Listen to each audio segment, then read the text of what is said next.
դեպ, դեկտեմբերի 7-ին Սպիտակի ավերիչ երկրաշարժի օրը 200 տարվա մեջ առաջին անգամ լռել էին Գյումրու 7 վերք եկեղեցու զանգերը։ Փաշինյանն էր այցելել։ Վարչապետի աթոռը զբաղեցնողը իր հետ Գյումրի էր տարել ողջ ԿՊԱԿ-ն վերնախավին, անհաշվելի թվով ոստիկաններ եւ իհարկե իր սրտի հոգեվորականներին։ Շիրակի թեմը հրաժարվել էր Փաշինյանի սցենարով պատարագ մատուցել։ Առանձին անդրադառնանք։ Փաշինյանը նշում է, որ եկեղեցականները չպետք է զբաղվեն քաղաքականությամբ, բայց իր համար պատարագ էր մատուցում Էջմիածնի Սուրբ Աստվածածին եկեղեցու քահանան, ով Էջմիածնում մասնակցում էր ՔՊ թեկնածուի քարոզարշավին։ Փաշինյանն ասում է, որ իր պայքարը կոռումպացված եւ եկեղեցական արժեքներով չապրող հոգեվորականների դեմ է, բայց իր կողքին կանգնած են հոգեվորականներ, ովքեր հայտնի են շքեղ ապրելակերպով, եւ ինքը Փաշինյանը հաճախ է օգտագործել այդ հանգամանքը, հիշատակելով հայտնի հոգեվորականի Բենթլին։ Փաշինյանն ասում է, որ պահանջում է կաթողիկոսի հրաժարականը, քանի որ վերջինս ենթադրաբար խախտել է կուսակրոնության ուխտը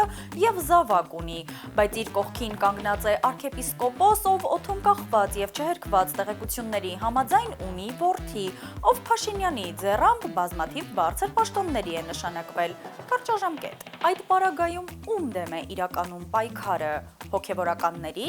թե հայ առաքելական Սուրբ եկեղեցու։